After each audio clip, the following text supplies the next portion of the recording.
And welcome back, guys, to Deeper Than Most. I'm your host, DJ. And I'm your host, Sav. And we are on episode 57. Ooh, Yeah. before we get into that, we gotta appreciate the host's lovely makeup. Look at the eyeshadow, it's Oh, awesome. thank you. Sporting Selena today, a little tribute. For Selena. Yeah, so that's the vibe I'm on today. And today we are doing an FNC installment. We're back in the groove. We're back in the swing of things. This episode is going to go up a little bit late just because we've been having a busy week, to say the least. We do work, so, you know we work, we're full-time students, like, we're pet parents, so it's a lot. But we're doing part 22 of the FNC series today. Sheesh, and we're in Michigan. Yeah, Michigan. Yeah. I don't know, man. I ain't never been to Michigan personally, but from things Same. I've heard about it, people don't seem to like Right. it too much. Yeah. Well, people love Detroit, though. Yeah. Detroit is where it's at. Mm-hmm. But today we're going to be talking about the Oakland County child killer. And this one's going to be pretty intense, I would say. Just because we're talking about children. All of these victims are children in this case. And the way that they were found and the way that they were left and just all the details in these cases is very saddening and just disheartening, honestly. So, yeah, it is going to be a tough one. And we've got a lot of victims to cover today. It's going to be about 6 of them. So, viewer discretion is advised. yes, definitely. But before we hop into the Oakland County child killer, we have a dose of the most that we want to talk about. Bro. Because everybody's been talking about that shit. Yeah, nah, man. The Oscars. Will Smith. The Oscars. Ooh. Chris Rock. Slap heard around the world. Yeah, honestly, the slap heard around the world.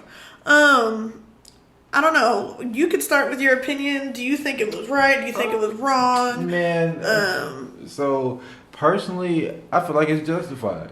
Because, like, for those of you who don't know, Chris Rock has always been throwing shots at the whole Jada and it's not new. her character. So I feel like it was justified. So I would say this is like the 3rd time that this is taking place. So it was probably like, this is the last straw.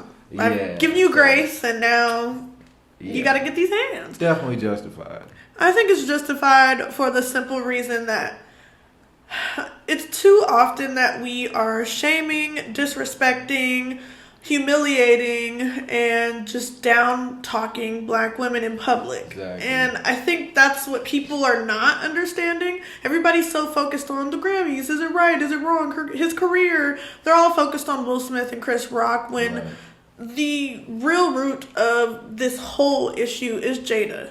And what she is suffering from as well. She is suffering from alopecia, if you didn't know. And she just recently publicly came out with that information. And it's a very sensitive thing that she's going through at the moment. I'm sure she's feeling all types of things. Insecurities, doubt, especially being in the public eye. Yeah, God, definitely. I can only imagine. And with the recent stuff in news anyways, Jada has been getting a lot of flack. Yeah, there's been a lot going on for her, you know what I mean? So for her to go to the Oscars, it did still be the butt of everybody's And joke still, at the she time. killed So, it though. yeah. She looked gorgeous. She looked great. Yeah, and then, everybody's laughing, and I thought it was staged at first. Yeah, I no, was the like, way it what went the down, fuck? I thought so too. And then Will came in with the "keep my wife's name out of your fucking mouth." Yes, Yeah, that's when I knew. He ain't I even was playing like, around, bro. woof. Yeah, it's getting a little heated. The way he handled it was Unprofessional, but people act unprofessional all the time. So, but see how I feel about it. What if they were Caucasian? Like, what if they were anything else? if they were all white, it'd be nobody a different story. It wouldn't even been a problem. Like, Yeah. Oh my God, they can't believe they did that. But Definitely. that would have been it. I agree. I mean, everybody kind of knows what happens, so I don't really think there's a need for us to dive too deep into it, but we just had our opinions, and we definitely want to know yours. Let us know Leave a comment, what bro, you think. What the hell y'all think going on? Yeah. And on top of that, we are still working on our podcast studio background. So It's still a white wall, y'all. It is. And the quality of the sound will be getting better. within the next coming months, we're getting it sure. all together. Sure. And we kind of just want to, like, come back in one episode where everything is just, like, done. Right. So just bear with us in the meantime. We're still going to be pushing out quality content like we've been doing. So I know. it's just not going to be as cool of a background in the meantime. But it's going to get there. It's going to get there. Sooner than later. Right. Yeah. So with all of that being said, let's jump into the background of the Oakland County child killer. Let's go. The murders took place between February 1976 through March 1977, so that's approximately 13 months. The killer or killers are unknown, and other names include the babysitter killer or the babysitter. That's creepy. Creepy as fuck. I don't know. It's just so weird. And I wonder how they come up with serial killer names. I don't know what all goes into it, but I don't know either, but I would guess like the motive or like the way they kill or like, a specific detail that stands out. Just little things. We'll get into our first victim, whose name is Mark Stebbins. Mark was a loner, quiet, and a good student. He was 12 years old from Ferndale, Michigan. He was in the 7th grade at Lincoln Junior High. Mark stood at 4'8" and weighed approximately 100 pounds. So he was little. Oh, he was 12. Yeah. So that sounds about right. Right. And it's so interesting because, I know it's still a thing, but it's always weird to me when middle schools are called junior highs. Yeah. It's weird. That is weird. He was last seen alive at 1:30 p.m. on February 15th, 1976. His body wasn't found until February 19th, 1976 in Ferndale. That's pretty fucking sad. It is. Jesus, 3 days. Well, 4 days, actually. The anticipation, just as a parent, wondering where my kid is. Right. Are they coming back? Like, what could they be going through at this moment? Ooh, it's got to be antagonizing. Super. Jesus. So now we're going to get into his family. His parents are divorced, he lived with his mom, and the family was Roman Catholic. Ooh, that's interesting. Mm-hmm. His cause of death, asphyxia by smothering. That's so sad. Super fucking sad because, like... A child. You're helpless. Like... He's a child. Yeah, literally nothing. He had rope burns on his neck and ankles, and he had been sexually assaulted. Yeah, just the most horrific of horrific crimes, honestly. It's just disgusting, honestly. Super fucking disgusting. So now we're going to get into the day. On February 15th of 1976 at 1:30 p.m., he called his mom on the phone. While on the phone, he told his mom he was leaving American Legion Hall to go home. However, Mark never made it home. And let's think about this. This was in 76, so y'all, they didn't have cell phones at this time. He was calling from like a payphone or a school phone or just a landline. Exactly. To simply put it. It was a landline, so he was somewhere. Right. Damn, just imagine that though. Oh, your son's calling you, hey mom, I'm gonna be leaving to come home soon. And and you're waiting. He just doesn't. And waiting. Right. Yeah. At 11 p.m. the same night, Mark's mom called Ferndale police to report him missing. Yeah, and I think it's reasonable that she waited it out to see, and maybe he's just running behind. Maybe he got distracted. Maybe he didn't leave right away. Exactly. Maybe he got caught up with something. Yeah, but I think she was on top of it, though. Calling the same night. She was on top of it. Definitely. And kudos to her for that. Because, with a landline. Because, Finding Mark. At 11:45 a.m. on February 19th of 76, a businessman named Mark Bodenheimer left his office building headed to a drugstore nearby, located inside the New Orleans Mall on 10 Mile and Greenfield Road. So interesting that his name was Mark as well. I wonder, I don't know. Whenever shit like that happens, it makes me think but I find that when things like that happen, I guess you could say coincidences. Yeah. When things like that happen, I will often wonder, is it for a reason? Is it the universe saying, calling this person? I don't know. I get that. No, definitely. That how is interesting a Mark found Mark. Right. That's a very interesting coincidence, though. Yeah. How often does something like that happen? Yeah. Out of all names, just all the possibilities, and somehow it was another Mark that, did something about it. That found him. Right. Not did something about it, that found him. Right. While on the way, he noticed something in the northeast corner of the parking lot. Mark saw what he thought was a mannequin dressed in a blue jacket and jeans. As he approached the site, he then knew it was a body. And it was Mark Stebbins. I would be terrified. Yeah. I'd be terrified. And walking up, I don't know why you would think it was a mannequin at first. I, right off the bat, would be like, that's a person. Right. I don't know how I would have responded to something like that. Just seeing that. Well, and he was he saw it off in the distance as he was walking in that direction. Right. So, as you're coming up on it, I wonder what that discovery is like. When you realize, oh my God. This is a real person, and not even a person, but a child. Exactly. Oof, terrifying. And so now we're going to get into our witness accounts, and then we're going to roll into our second victim. Another person told police they walked their dog in the same parking lot around 9:30 a.m. the same morning. The man had his dog on a 20-foot leash and said if the body was there at the time, his dog would have easily found it. This leaves a 2-hour and 15-minute window of time where someone or people had the opportunity to leave Mark there. Damn. Jesus Christ. And that makes me think, were they in the area, or was that just a coincidence? Right.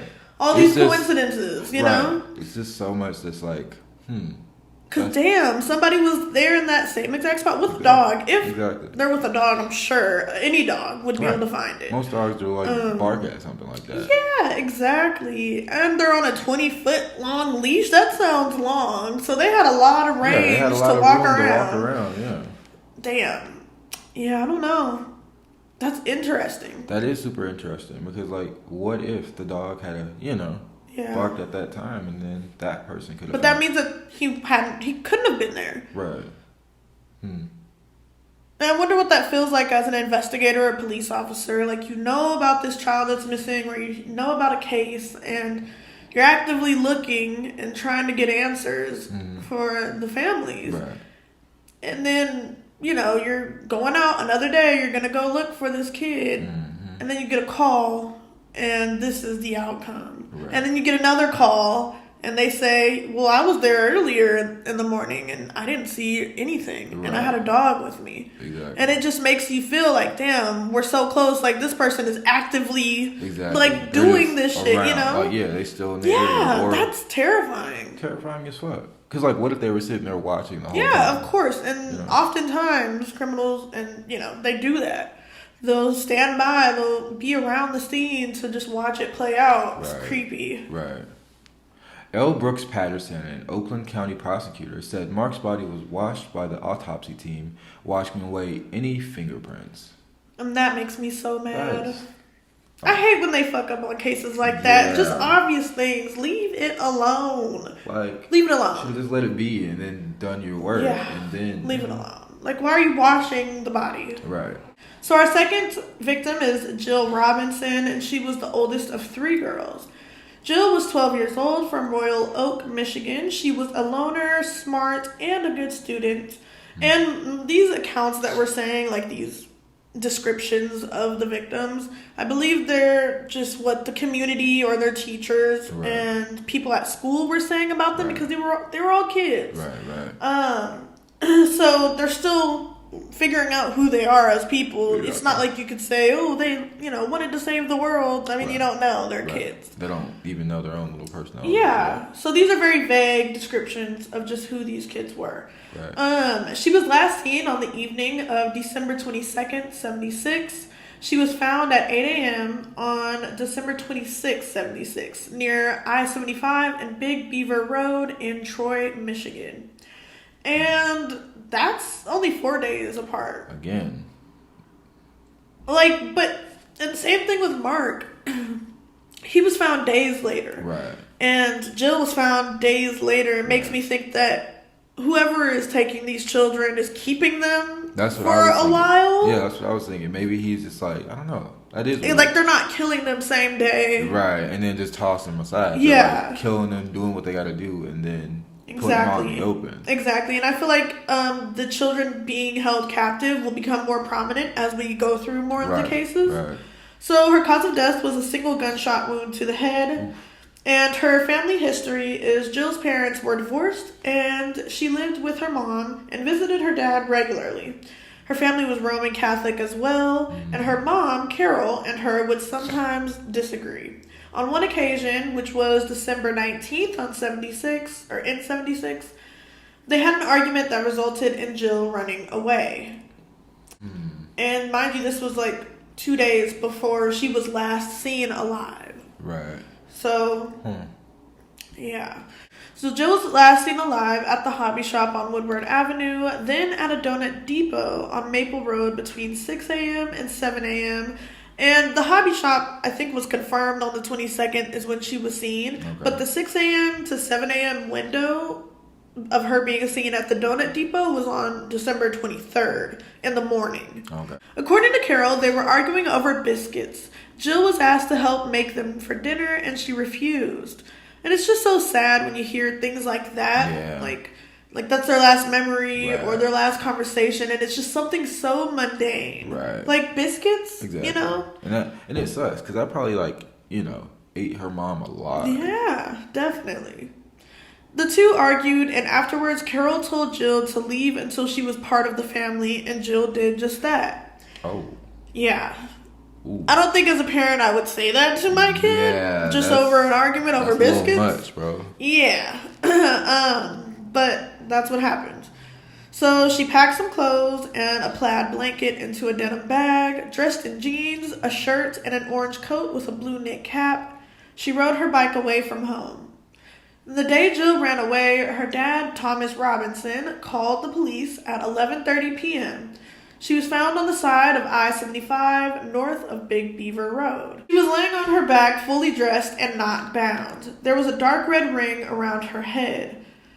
I don't know what that means. I don't know if that means on the ground, like just blood, or if that means like literally around her head, like she had a dark red ring, probably like internal bleeding or hemorrhaging. Could be. To the skull. Who knows? The killer or killers transported her there, then shot her at close range with a shotgun. Oh my God. And that's what police were able to conclude from the scene. It was later realized that she was fed and cared for, and that she was likely held captive for at least 3 days. She was also washed and cleaned. So, like you said, he is holding them, and then... He or them, whether this is one person or multiple. Right. Yeah, keeping them wherever, because who knows where they were being held. I heard feeding them and washing them and shit. Yeah. It's just so sad, and... I don't know. It's just weird. I don't understand why people do this type of stuff. Why or how, honestly? Like, how can you... and how do you get away with it? Yeah. That's what's crazy to me. I just don't get it. Why is one of the biggest questions, and, how can you do it to a kid is, the next biggest question. Yes, exactly. It just... I don't know. The world is a scary place, honestly. It is, and it's always been. Yeah, and it's not going to get any better, man. No, at least not anytime soon. Right. But while you guys think about that, we're going to take a minute to thank our sponsors, and we will see you soon. If you haven't heard about Anchor, it's the easiest way to make a podcast. It's free and it's easy to use. There's creation tools that allow you to record and edit your podcast straight from your phone or computer, making it the best user experience around. Anchor will distribute your podcast for you so it can be heard on Spotify, Apple Podcasts, and many more, making it so you don't have to upload to each individual platform. And the best thing about it, you can make money straight from your podcast with no minimum listenership. It's everything you need to make a podcast in one place. So please, download the free Anchor app or go to Anchor FM to get started. And that's Anchor.fm, spelled ANCHOR.FM. So what are you doing? Download the free Anchor app now. And we're back. And we're going to get into our third victim by the name of Christine Mihalik. She was 10 years old from Berkeley, Michigan. Christine was shy, quiet, and an average student with a few good friends. She attended Panagill Elementary. She was in the 5th grade, and she was found January 21st, 1977. She was missing for 19 days. That's a long ass Christ. time. Damn near a That's month. over 2 weeks. Right. Jesus Jeez. Christ, bro. I don't know how her parents were able to deal with that. Right, her parents, friends, all of it. That Yeah. is crazy. That, I don't know, like, being, like, truthfully and honestly, would you lose hope in that situation? You know, If you were the parent. if I were in that situation, I would try my best not to, but at the same time, it is very hard to just sit there and be like, okay, she's going to pop up soon. She's going Right. to come. Because there will be those times where you're like, maybe she's not, you know? Exactly, you just don't know. I get what you're saying And completely. it's so sad because, like, you know, it's like we always say, you're stuck in the unknown. Like, you don't know whether your kids... I hate that feeling. Yeah, you don't know whether your kid's alive or, like, what's happened or whatever. That would eat me it would eat me up. Yeah. Not knowing. That is the worst. Like, of course, when you do get the news, that's, you know, it's earth-shattering, it's crushing, but just the unknown, you know, just all the thoughts and the possibilities that go through your head during such a traumatic time in your life. Exactly. I just wouldn't be able to deal. It's hard to handle. Deal with that. Like with your child being God knows where. You don't even know. Exactly. So many possibilities. It's terrifying. Like that is shit that's actually scary, not scary movies where, you know, I don't know, just stupid shit goes a haunted house. Like, yeah, that's scary, but this is like scary. That's why, like, when it comes to that, I prefer like psychologicals or stuff like that, or suspense, because it's actual fear. Like, these are things that could actually happen, you know? Yeah, I agree. And thrillers and Yeah. She was missing for 19 days, and she was found in a snowbank along Bruce Road in Franklin Village, Michigan. Now, I don't know, like, how far those two places are apart from each other, but... What, Frank Village and Berkeley? Yeah. I'm not too sure, but we can put a little map on the screen so you guys can get an understanding of kind of the layouts and just where all of this took place. But it was all in the same vicinity, same area. Like, all of these were very close, but, like, near each other. That's fucking... It was all in the same county, I think. And that's why it's the Oakland County child killer. That's so fucking scary. Just imagine, like... Yeah. Like, that happening, and then it happening again the following year, and then, you know? Yeah, because you just don't know. It's that not knowing. It really is. Her cause of death was suffocation. Her family... There's a consistency in that, I see. Yeah. This isn't the first one. Exactly. Because Mark, his was... Yeah, exactly. The only one that was different was Jill. Yeah. So far, yeah. As for her family, her parents are divorced. She lived with her mom, and she lived with her mom in Berkeley. There was no sign of violence on her body, and she was found in the same clothes she was last seen in. Which is weird. After 19 days? Yeah. I mean, maybe she was held captive and was taken care of, quote unquote, and, you know, fed or whatever. Who knows? And then they just put her, like, she was just wearing the same clothes all the time, I guess. Like, yeah, she'd bathe, but then she would just go right back into her clothes. Cause what else? Unless that person had extra pairs of clothes and shit. Right. That'd be weird. Than how weird That'd this be already even more is. worrying, because why do you have so many? She was laying on her back with her knees drawn up, and she was found by a Franklin Village mailman named Jerry Wozie, who saw her blue jacket in the snow on the same route he had driven for 8 years. Oh my God, bro. Man. Just one morning at work. I cannot, bro. Like, after 8 years. I would quit. Yeah. I would quit. And you see that, man. I wonder how it was. It's like I said. Like, you know, that realization of like, oh my God, like that's a dead body. That's got to be crazy, you know? I wonder if he just thought, like, never in these 8 years did I think I would come across this. No, because you don't wake up in the morning, go into work expecting to see, you know? The removal process of her body included 35 officers from 9 different departments. That's a lot. Damn. They were all in on this. Yeah. Wow. And I think at this point, the community, and everybody was just growing so worried about Yeah. everything, and everybody was fearful to go outside. Right. Just Because, mass like, hysteria. Yeah, because like, what's going on? Like, Yeah. how are our kids just disappearing all of a Yes, sudden? exactly. And one detail that's sticking out to me so far is the snow. Yeah. This was all like around just the winter time, Yeah. like the same time frame. I don't know if they were thinking like the snow would cover up some of the stuff or like what the Maybe. deal was. Maybe. But- Because like rain can wash away Yeah. certain parts of the Exactly. evidence that you would need to convict and find Exactly. somebody. Exactly. Christine's mom, Deborah Ashcroft, said, "People keep talking about the Royal Oak girl, Jill Robinson, but I'm just not even going to think about that." And Jill was the last victim. Right. So yeah, people are definitely talking about this in the community. Like, Yeah, because this was what the hell was widespread. going on? Yeah, exactly. And as Christine's mom, I wonder how that feels. Like, like this other girl just got found and Right. now yours is missing. Right. So close together too, like Exactly. in a time frame. Spooky shit, man. It is, yeah.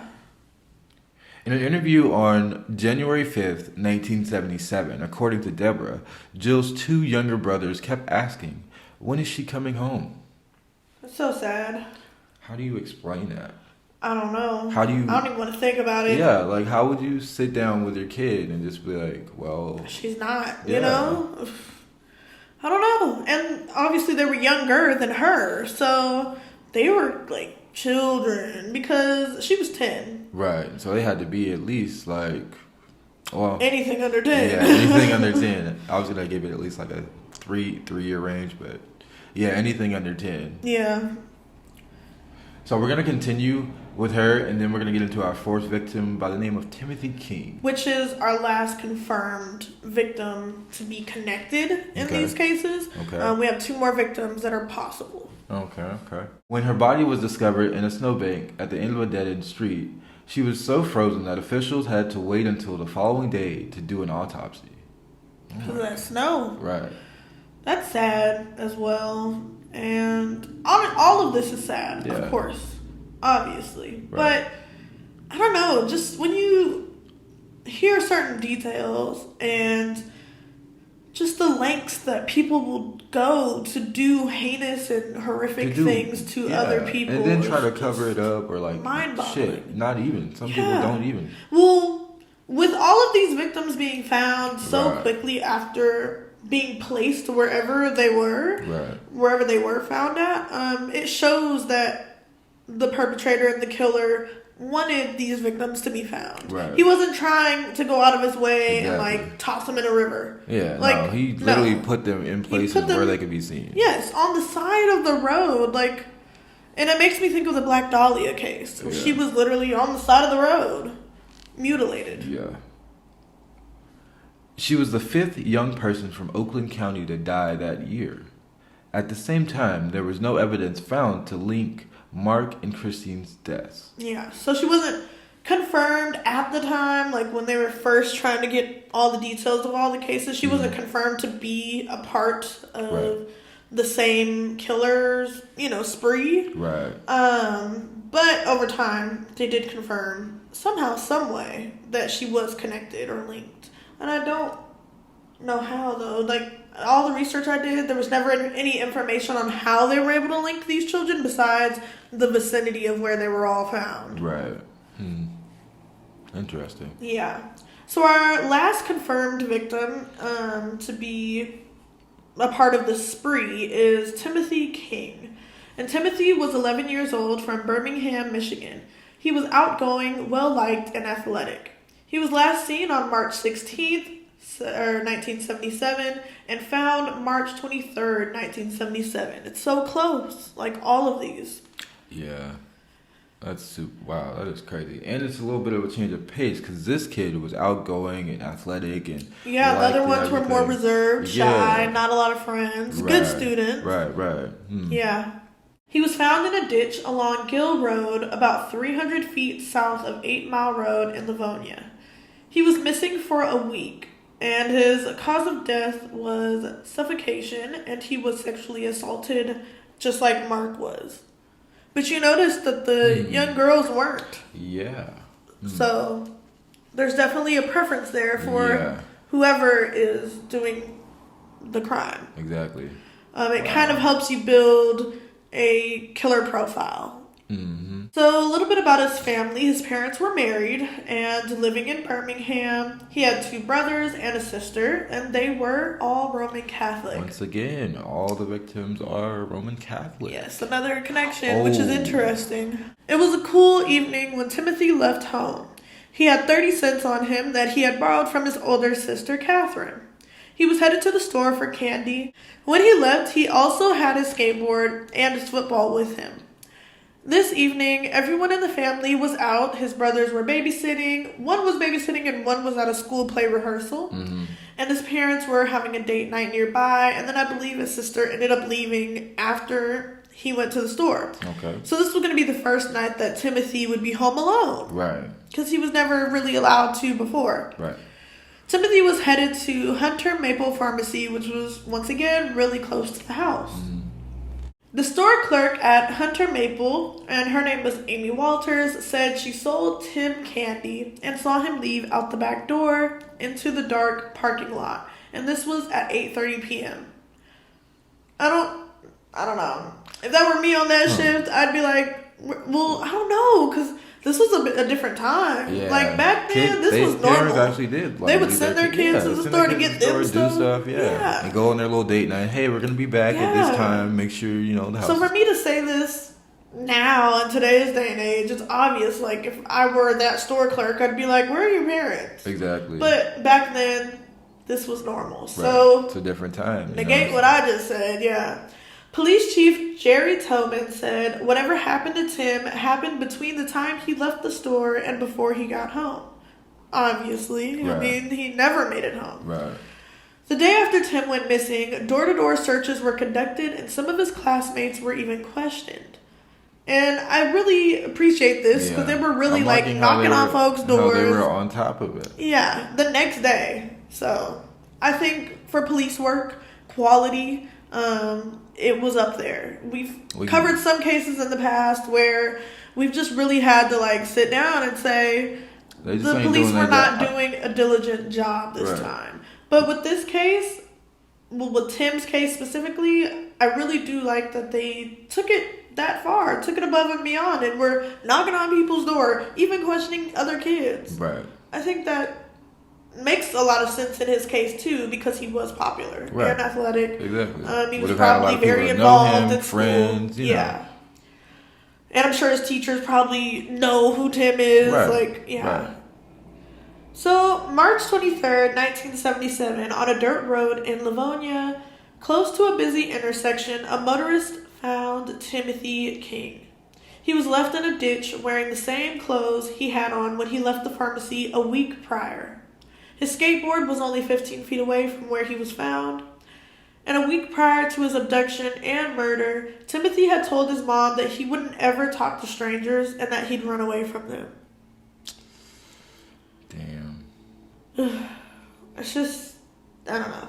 That's heart-wrenching. So sad. Yeah. That's so heart-wrenching because, your kid, you raise your kid in the hopes and for him to be that smart, it's no, Right, raise your kid in the hopes that, they're out there being a good kid. and but just so soon before. Exactly. A week before. Exactly. It really sucks because they were probably so torn up because, everybody was split up, There was one at his first time being home alone. Exactly. One was at a play rehearsal. The parents were on date night. You know what I'm saying? Everybody was just doing out. their own thing that night. Yeah. He was probably gonna go home, watch some movies. Yeah, eat his candy. Yeah. Just be a kid, and that was taken from him. Right. So it's very frustrating. Honestly, I hate the cases where we talk about children being the victims because I just don't. It's never justified ever. They're kids, and I don't know. Well, yeah, I really don't like talking about kids being victims, but I'm hoping that in our future FNCs we don't really have a lot I hope not. children being victims. I don't know. I don't like talking about kids either because with just, adults, people do bad things. Not Yeah. saying that it's justified, but like kids are just pure souls, Yeah, and there's like, no reason to hurt a child. They get their innocence stripped away so young, and like they don't get Yeah. the chance to enjoy their full childhood most of the time. So, Yeah, like, and in these cases, their childhood and their adulthood was taken from them. Exactly. Both. So post-death, briefly after that fateful day, a woman came forward with some information. She claimed to have seen Tim talking to a man in the parking lot. oh no. The two were about 2 cars a distance away from her. She gave police a description on the man and the boy she believed to be Timothy. She also described the vehicle the man was driving as a dark blue AMC Gremlin with a white stripe on the side shaped like a hockey stick. And we'll put a picture up of this because when I saw this car, I was like, wow, that is a very distinct looking vehicle. And for her to see that, it just shows that, like, okay, this person was smart, but not too smart because they're in a car that is very distinguishable. Like, it doesn't look like an everyday car at all. Right. So this witness described the man to be between 25 to 35 years old, white with a dark brown shag, and he had mutton chop sideburns and a husky build. Mutton chop sideburns, that just sounds That's terrifying. enough. We That's know what enough. those look like. Yeah, that's enough right Thick there. Wolverine. And that is mutton chop Yeah. sideburns. Police suspect Tim was abducted by 1 or 2 men and that the man/men could have been involved in the other 6 cases over the course of the year in the surrounding area.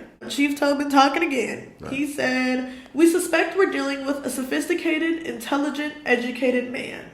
He also said the man was the type of person a child would trust instinctively. This statement frightened everyone around the community more than they already were. Yeah, that's terrifying. It Gives should, me Ted Bundy because what vibes. the fuck? Yeah. Because that's kind of what they said about Ted Bundy. Is like, you know, he's a normal looking guy. He's not what you would expect. Right. And it's like, what should you expect? How do you go about? Yeah, like what Anybody does- could kill. What are they supposed to look like? Is my Right, thing. exactly. Autopsy reports showed that Tim was taken care of and fed while being held captive. He was fed his favorite meal, which was KFC. He was also cleaned and groomed thoroughly before being suffocated. So Very weird. Yes, very, very weird Because why? details. Why? I don't know. And the fact that they knew what his favorite meal was is, I don't know, it's jarring. Yeah, because that means that you. They like, either took the time to get to know you him built or like they a little knew relationship. him. That too. You either knew him or you built like a little small relationship with him well And then enough to ask for him to trust you, and then you just Yeah. like hurt him in the worst ways. Yeah. It's just disgusting, honestly. And that's Timothy King's case. So now we're gonna roll into our 2 possible victims. And these are just as brutal and sad, honestly. Our first possible victim is Cynthia Ray Cardio. Cynthia was 16 years old from Roseville, Michigan. She was last seen around 8:20 p.m. on January 16, 1976. And she was found at 1:05 a.m. on January 16th, 1976. Yeah, the same day. Well, kind of same day. It's the Right, morning. that's later, yeah. Yeah, it's the morning. It's technically the 17th. Right. But In Bloomfield Township, Michigan. She lived with her mom and stepdad and attended Roseville High, which was walking distance from her house. She was offered a ride home from Rose De Stefano. Cynthia declined the offer, of course. A decision that may have been fatal. Cynthia made her way to a friend's house for a planned visit, leaving around 8 p.m. When Cynthia was found early morning the next day, she was nude on the side of the road, 26 miles away from home. 26 miles. Jesus. That's far. Ain't no way she just walked No. that far. No. No way. She was taken away. Exactly. And she was left just nude. So disgusting and just, like, I can't say it enough. You know? Mm. Like, this episode, I'm just pissed. Honestly, like, all of this is uncalled for. Just unnecessary. And what's interesting is she's older than the others. Right. All of them. Right. She was older than all of them. way older. 16?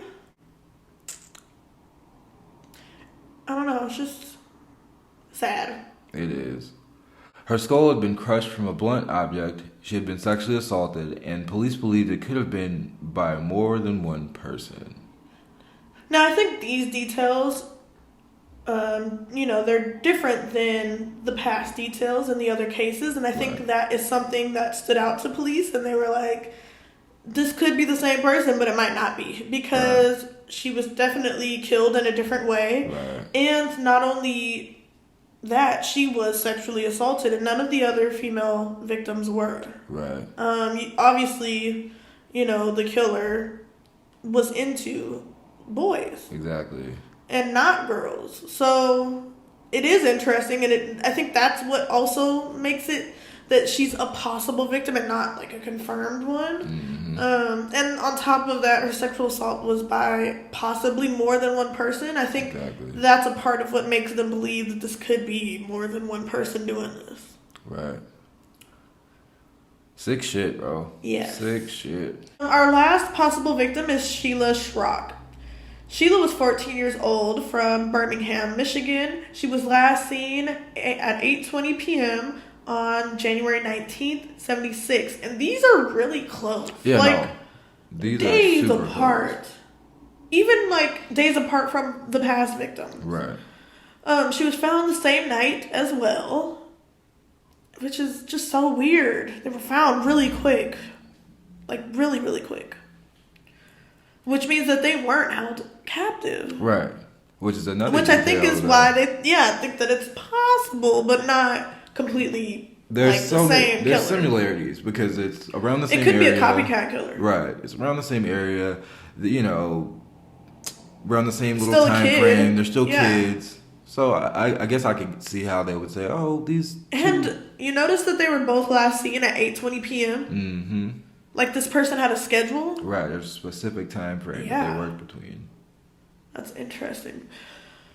So Sheila was babysitting at her brother's house the night she was killed. And before I go any further, this case specifically is, in my opinion, completely unrelated to the other ones, simply because of what actually happened. Because none of these other cases have anything to do with people breaking into houses and being a thief. Right.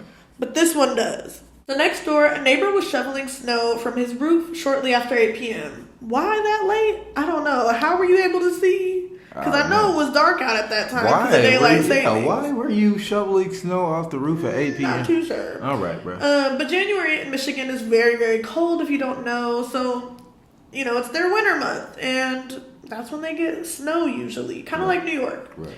While up on the roof, he saw something through the neighbor's window. Upstairs, Sheila was playing with the baby when the man on the roof saw a dark figure running through the house to steal. And he had been breaking into everybody's house, just running down the road. Yeah. Right. And so he saw this man running through the house, trying to find stuff to steal. And he ran into Sheila with a gun drawn. And the neighbor saw this. He saw it all play out. The robber, according to police, had Sheila remove her clothing and he assaulted her, then killed her right after. It is assumed the neighbor saw either most of the event or the entire thing. And, like we mentioned earlier, cell phones were not a thing at this time. So he wasn't even immediately able to call authorities because he was on the roof. Yeah, that fucking sucks. And then he had to sit there and watch the whole thing. Jesus.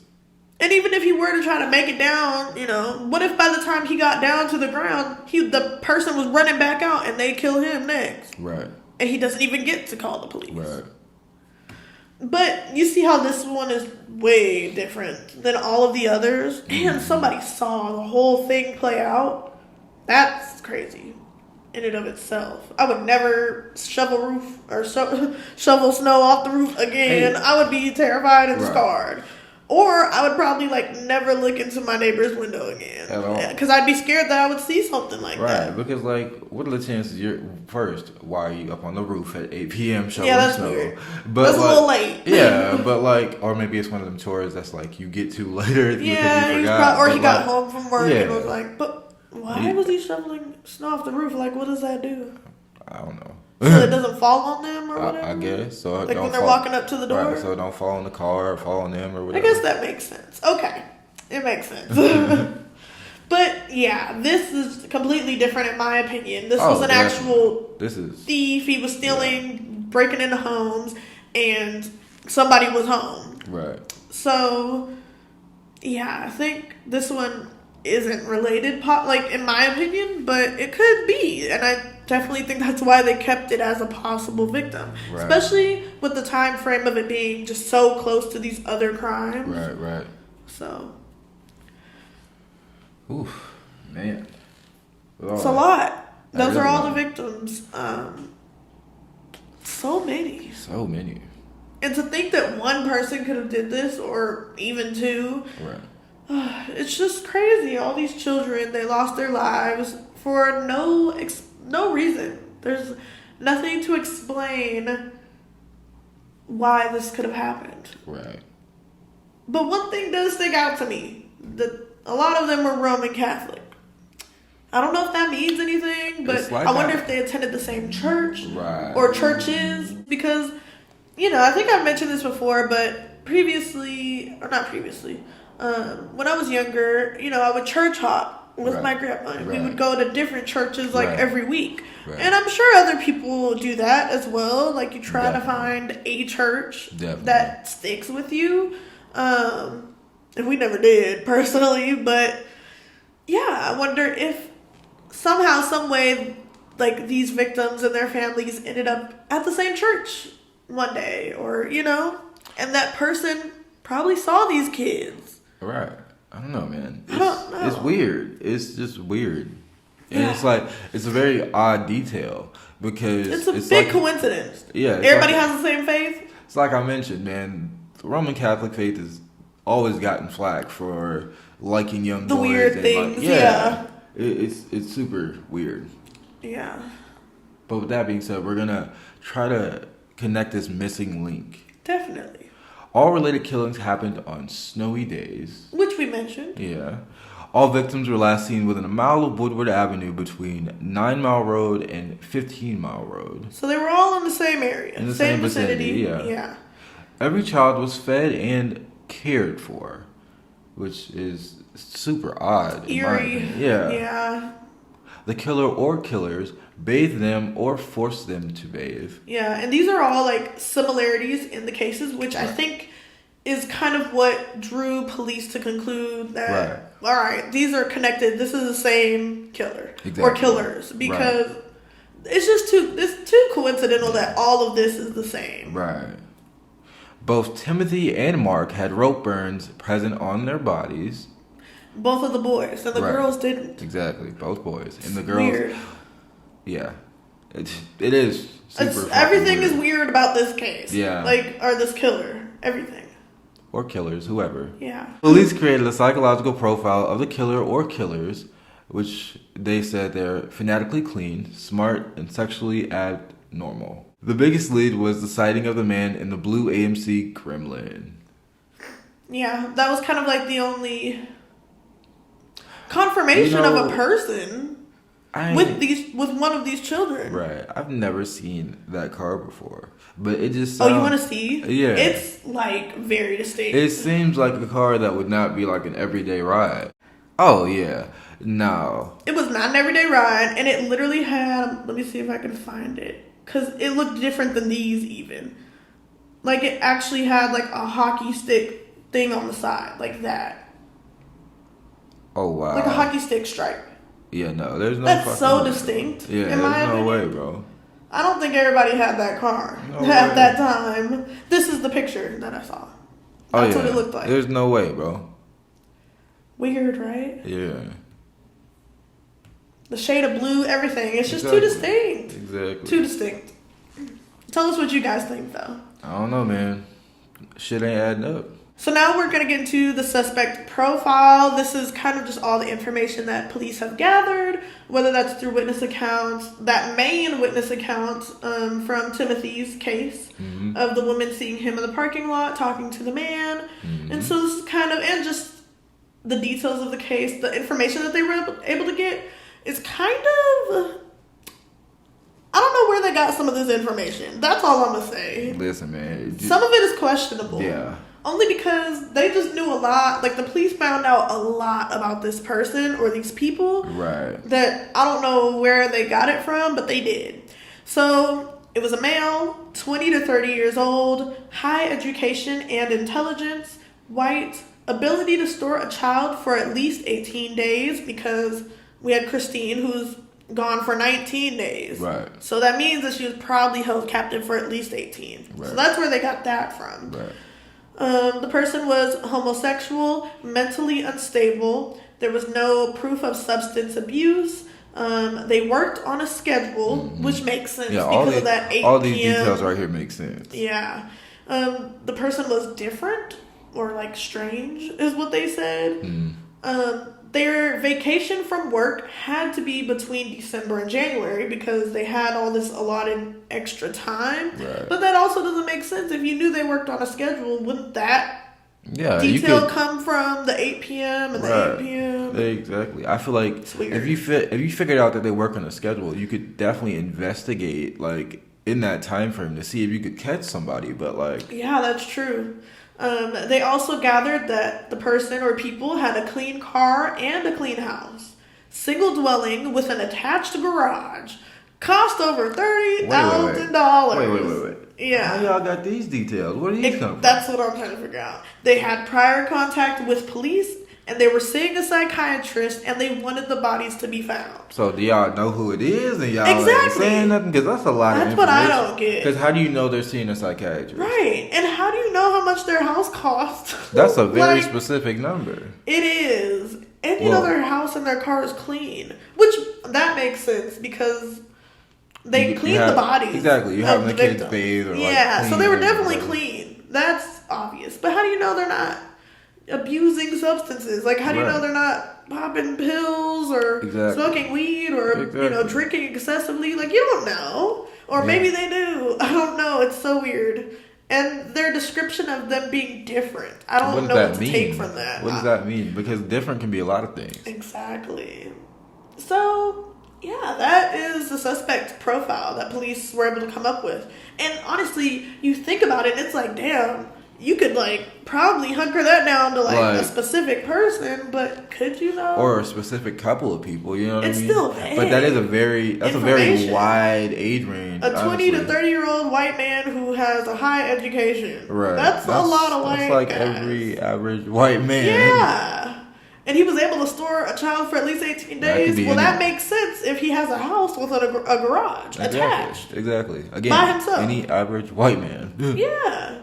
And he works on a schedule. Like, I don't know. It's pretty vague information, but I mean, I'm sure it was good information and it did help at least narrow down who police are looking for. Definitely. So, that is it. That is all the information, guys. That is all we have on the Oakland County child killer. This was just heartbreaking. It was a lot, man. It was a lot to take in. Because, like I said, I personally don't enjoy, I enjoy recording and enjoy the episodes. But, like, when it comes to the ones about kids, it's very uncomfortable. It is. It's uncomfortable and, I don't know. It just... Because, like, they didn't deserve that. You know it happened. Right. But to sit down and hear the details. Yeah. That's the part that's so much. But it's just so, like, mind-boggling. How can somebody do something like that to a kid? That's really it. Like, that's it. Like that's it. How and why are the biggest questions. Yeah, and you're not going to get those answers, though. I mean, there is no real reason. Right. Like, there's no justifiable reason. I'll say that. Right. So that brings us to our wind-down questions, and we have a buttload. We have 5 of them. Ooh, nice. So we're going to just, go through these real quick. So that way you guys can check out our other episodes. So the first one is, do you think the connection in religious beliefs plays a part in these crimes? Yes. I agree. Yes. It's too coincidental. Short answer, yes. Yeah. Question number 2. Do you think the missing link could be found one day? Yes. With all the information, I think yes. There's a lot of information. Plus, like, I do know that a lot of police departments do revisit old crimes, and then they do like DNA dig up and everything like that. So, But what DNA did they get? They didn't get any, especially with Mark. That's true. His That's body true. was That is true. washed. That is true. But shit, they created a whole profile. I don't know. Yeah, they did somehow. They got a lot of information on the killer or killers, and it's more than like what we have on the Zodiac killer, for example. Right. I think. Yeah, they had like a couple people who they thought it could be, Yeah. but there was never as detailed profile of who the Zodiac killer was. Right. There was a couple details, white male in his early 30s or whatever. Again, like, but it wasn't like typical white this man. detailed where Yeah, it's this like we know where he lived. We This know is he got practically a pinpointed. yeah. Just details that wouldn't be so easy to get, I guess. So yeah. Oh wait, did I answer? I think you did. Oh, okay. But yeah, I definitely agree that one day it can be found. So our third wind down is what stuck out to you as odd about the killer or killer's approach to the crimes? The fact that he would like bathe them and feed them, and the fact that each of the victims were Roman Catholic. You know what the bathing and feeding makes me think of? Is that if this were more than one killer, one of them could possibly be a woman. Right. Wanting 'Cause to those are, care like- for a child. Yeah, those are nurturing like Yes. aspects. And what if it was a woman that just couldn't have children on her own, or I don't know, she was just demented, who knows? But yeah, that's what that makes me think of. Right. One thing that stuck out to me as odd was definitely not necessarily about the killer's approach, but the victims. It's just the religion to me is just very odd. It makes me think that like maybe this was somebody from their church. Right. Yeah. Or just, you know, a prominent person or figure in the community that was a part of the church. Right. I don't know. It's weird. And more specifically, the youth group at church. Oh yeah, yeah. Like, No, what I if can it was see that. a helper or somebody? Yeah, I can see that. You know? Mm. Like, probably didn't even have to be super involved, but maybe they were around the kids. You never know. Exactly. So yeah, that stuck out as odd to me. It's just the same religion. Like, what are the odds? Yeah. There's so many religions out here. Anybody Yeah. can believe anything. Yeah. And that leads us to our fourth question. Do you personally believe these are all connected? Including the possible victims. Including the possibles. No. And I say no because the last... Sheila? Sheila, I don't think she was connected, but in terms of the others, I would say so. Yeah.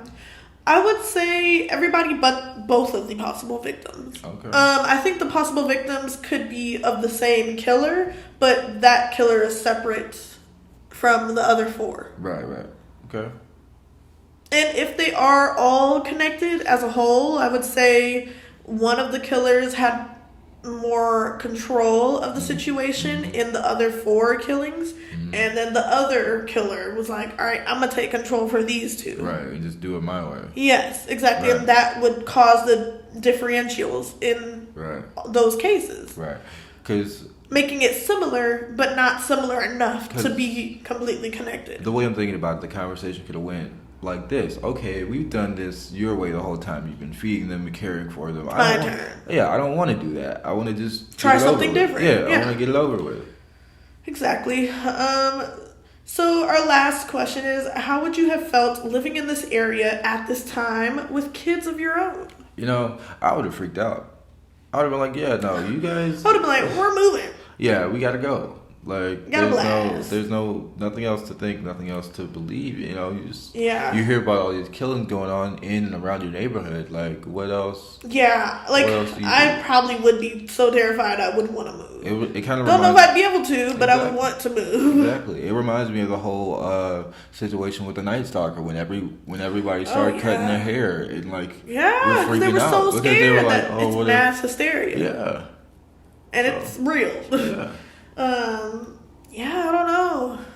It's crazy. Sick world, man. Sick world. Yeah. And honestly, like, if I was living in that time with kids of my own, I don't know. I don't know. Like, what can you do? Right. What do you do? What is right to do in that situation?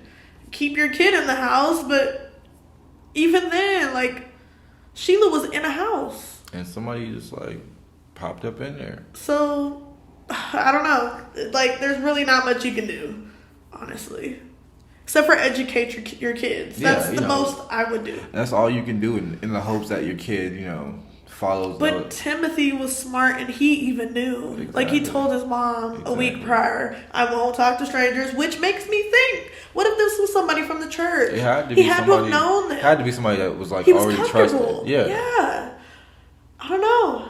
Ugh, so weird. Everything about this is just weird. Tell us what you think, man. Yes. We definitely want to know. What do you guys think about it? And with all of that being said, we are now at the end. This is it. Episode 57, which means you have 56 other episodes to check out, including our short stuff bonuses. Yes. So, what check are you doing? those out, guys. Check them out. And we'll be back next week with another episode of... Oh, wait. We didn't say I'm your host, DJ. I'm your host, Sav. Damn. Go ahead. I'm your host, DJ. I'm your host, Sav. And this is Lights Out for episode 57. Catch us next week on Deeper Than Most.